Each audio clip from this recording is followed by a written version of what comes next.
Estamos de volta para a lição número 13 desta série Fazendo Amigos para Deus. Já estamos nos preparando para o próximo trimestre, que vamos tratar da educação cristã. Será um tema fascinante e eu espero você lá. Espero também que você divulgue esse canal aos seus amigos, inscreva-se nesse canal para que possamos continuar esse trabalho voluntário e tão importante de estudo da Palavra de Deus. Nessa semana, na lição número 13, nós chegamos a um tema chamado Um Passo de Fé. E o autor conclui a nossa lição fazendo uma reflexão sobre o sacrifício de Cristo em comparação com o nosso sacrifício por Ele. É claro que o nosso sacrifício por Jesus é tão pequenininho, né? É tão insignificante. Quando eu olho para o que Jesus fez por mim, quando eu olho para os meus sofrimentos, para os meus sacrifícios para pregar o Evangelho, muitas vezes, nós temos que fazer alguns sacrifícios, digamos, temos que deixar de lado certas coisas, sair, como eu sempre digo, da nossa zona de conforto, mas tudo que fazemos ainda é tão pouco. Eu lembro de um amigo dizendo, tudo que eu sofro pelo Evangelho não é nada perto daquilo que Jesus fez por mim. E isso é verdade. Mas nessa semana nós estudamos, por exemplo, um primeiro item que é a essência do sacrifício de Jesus por nós. E a essência do sacrifício de Jesus por nós é o seu grande amor.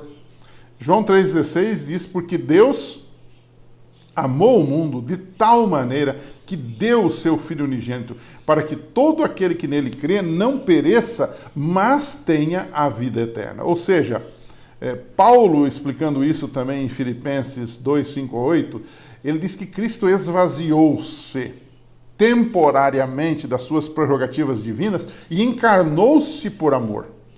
Ou seja, o texto de Paulo tem uma expressão muito interessante, diz assim, ele não teve por usurpação o ser igual a Deus. Ele não apegou-se a esta função, mas ele veio e encarnou-se. Quando eu fui professor de ensino religioso, costumava ilustrar na sexta série para os meus alunos a história de Jesus. Como foi a sua encarnação? E eu sempre tomava a seguinte ilustração. Imaginem vocês que numa cidade nós temos um bairro, uma região muito, muito, muito pobre. Uma comunidade muito, muito pobre. Esgoto a céu aberto, muita sujeira, muita pobreza, muita miséria. E ali tem um menino de 7, 8 anos.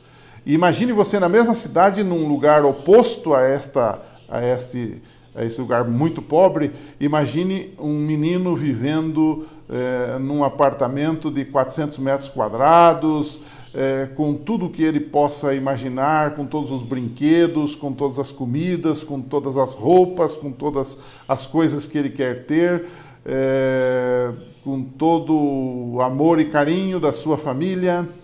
E você faria uma troca? Se você fosse esse menino rico, você faria uma troca e iria morar naquela comunidade suja, aquela comunidade com sérias dificuldades e limitações? E os alunos diziam, claro que não. Se eu fosse menino, jamais faria isto. Agora imagine se você fosse o outro menino, o menino pobre.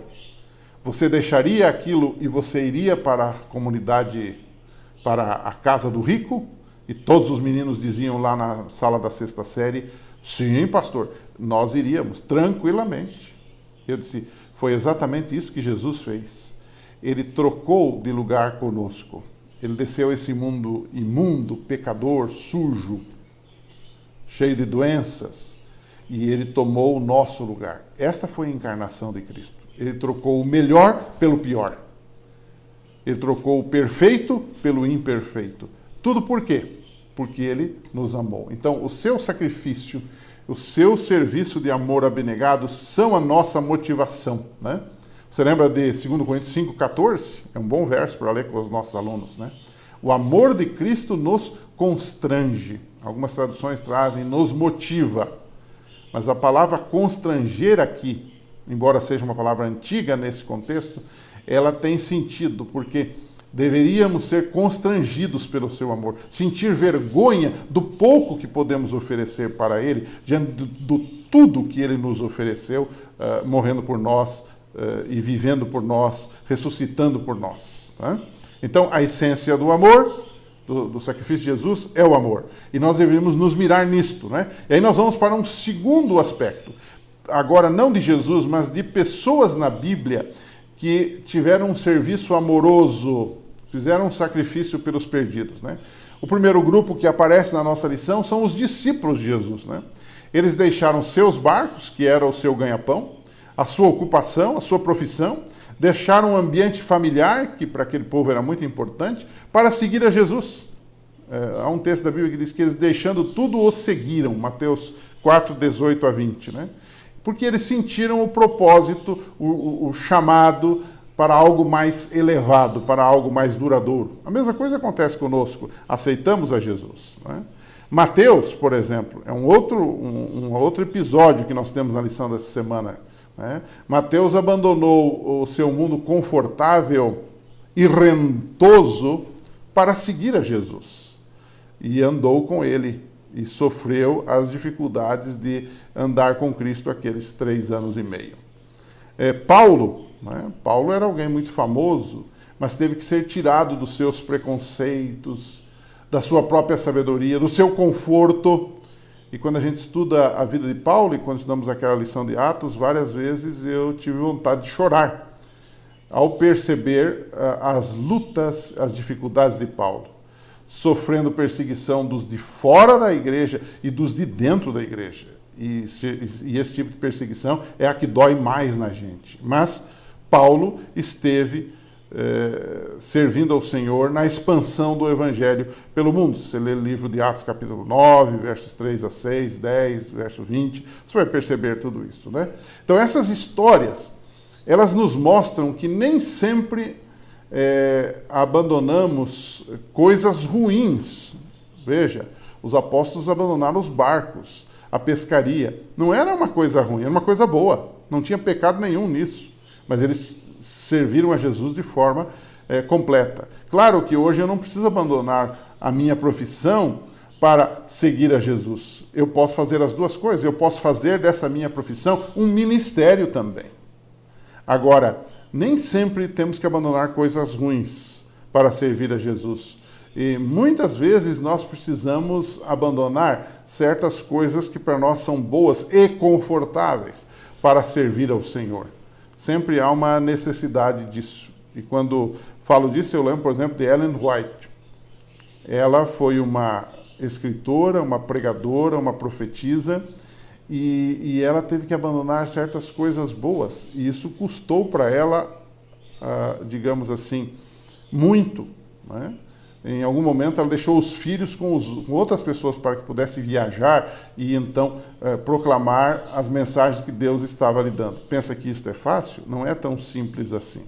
Então, são coisas que nós podemos entender. Às vezes temos que abandonar, às vezes não, temos que abandonar coisas ruins para seguir a Jesus, mas às vezes temos que deixar de lado coisas boas, às vezes temporariamente, para que possamos proclamar o Evangelho com mais ousadia e com mais eficácia também. Então, para a gente terminar a lição da semana, converse com os seus alunos um pouquinho, por exemplo, sobre Pedro, que foi um desses discípulos de Jesus que deixou os barcos, né?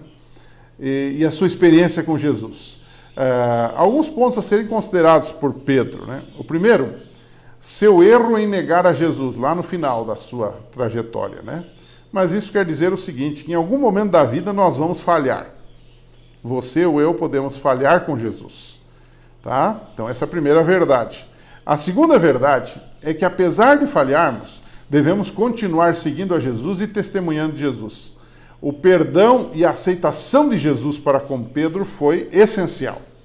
Mesmo pecadores, Jesus nos quer transformar e nos quer usar na proclamação do Evangelho. Às vezes, a gente se sente indigno de pregar o Evangelho porque a gente é pecador. Não, é aí que devemos sair e pregar, porque Jesus quer nos transformar e nos usar nesse trabalho, né? E aí você vê uma terceira verdade de Pedro. Primeiro foi o seu erro. Segundo foi o olhar transformador de Jesus para Pedro, depois de o ter negado.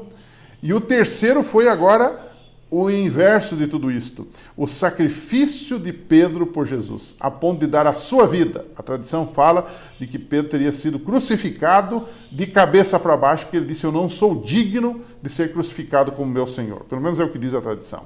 Então, você perceba como há aqui falando de sacrifício por Jesus, como há uma inversão. Um homem frouxo que negou a Jesus, um homem impetuoso, com as suas palavras, mas que depois há uma reversão. O amor de Cristo é de fato constrangedor, transformador. Então converse um pouquinho com seus alunos sobre a experiência de Pedro e procure tirar lições práticas para a nossa vida do dia a dia hoje, nessa história de Pedro, e mostrando como o amor de Deus é maravilhoso e como o amor de Deus nos impele, nos constrange, nos motiva para sermos testemunhas dele. Que Deus o abençoe. No trimestre que vem nos encontraremos, se Deus quiser. Até lá, um abraço, que Deus te abençoe.